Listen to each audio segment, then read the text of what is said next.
Halo semuanya, perkenalkan nama saya Aprilia Andreas dari kelas 10-7. Di video kali ini saya akan menjelaskan apa sih teks hikayat itu. Teman-teman ingin tahu apa itu teks hikayat? Tonton video ini ya. Nah teman-teman, apa sih teks hikayat itu? Teks hikayat adalah karya sastra lama Melayu berbentuk prosa yang berisi cerita, undang-undang, dan silsilah bersifat rekaan, keagamaan, historis, biografis, atau gabungan dari sifat-sifat itu. Karya sastra ini juga masuk ke dalam jenis cerita rakyat. Nah, yang selanjutnya itu adalah ciri-ciri teks hikayat. Ciri-ciri teks hikayat yang pertama adalah anonim. Pencipta hikayat tidak diketahui. Dan yang kedua, istana sentris. Pusat cerita berada di istana atau kerajaan. Yang ketiga, bersifat komunal. Hikayat menjadi milik masyarakat. 4. Prologis. Banyak cerita yang tidak dapat diterima akal. Yang kelima, bersifat tradisional. Meneruskan budaya dan kebiasaan yang dianggap baik. 6. Magis. Pengarang membawa pembaca ke dalam dunia khayalan. Yang ketujuh, statis, bersifat kaku atau tetap. Dan yang terakhir adalah menggunakan kata arkais, menggunakan kata-kata yang sudah tidak lazim digunakan, seperti syahdan dan sebermula. Nah, unsur teks hikayat itu ada dua teman-teman. Yang pertama, unsur intrinsik, unsur yang membangun cerita hikayat dari dalam, yaitu semua bagian yang terkandung dalam teks cerita. Dan yang kedua, unsur ekstrinsik, unsur yang membangun cerita dari luar, yaitu aspek-aspek yang memengaruhi isi cerita tetapi tidak tampak langsung di dalam teks. Nah, ada hal-hal apa aja sih yang terkandung dalam unsur intrinsik? Yang pertama, tema, gagasan yang mendasari sebuah cerita.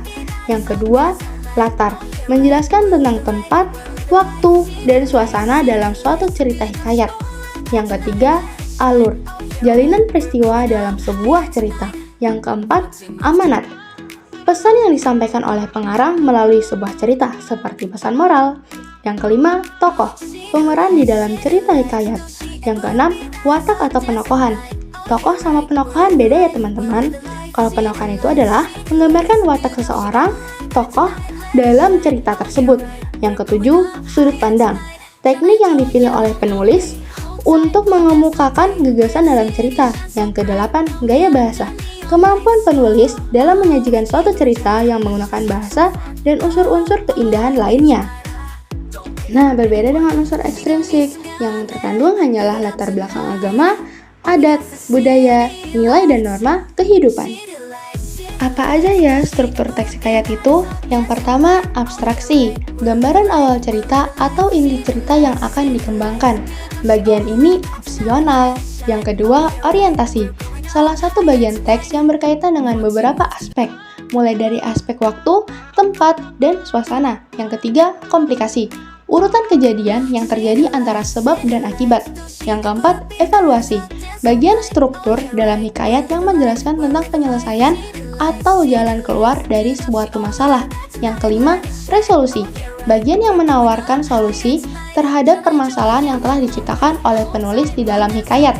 Dan yang terakhir adalah koda, digunakan untuk mengartikan pesan dan amanat yang disampaikan oleh penulis. Nah teman-teman, di dalam teks hikayat itu ada nilai kehidupannya loh.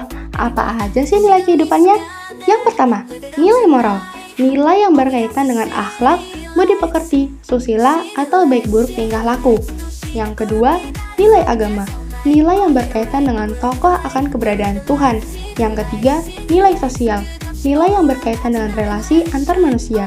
Yang keempat, nilai budaya, nilai yang berkaitan dengan adat istiadat atau kebiasaan di suatu wilayah tertentu. Yang kelima, nilai edukasi, nilai yang berkaitan dengan pengubahan tingkah laku dari baik ke buruk atau pengajaran. Dan yang terakhir, nilai estetika, nilai yang berkaitan dengan keindahan. Cukup sekian dari saya, kurang lebihnya saya mohon maaf. Terima kasih.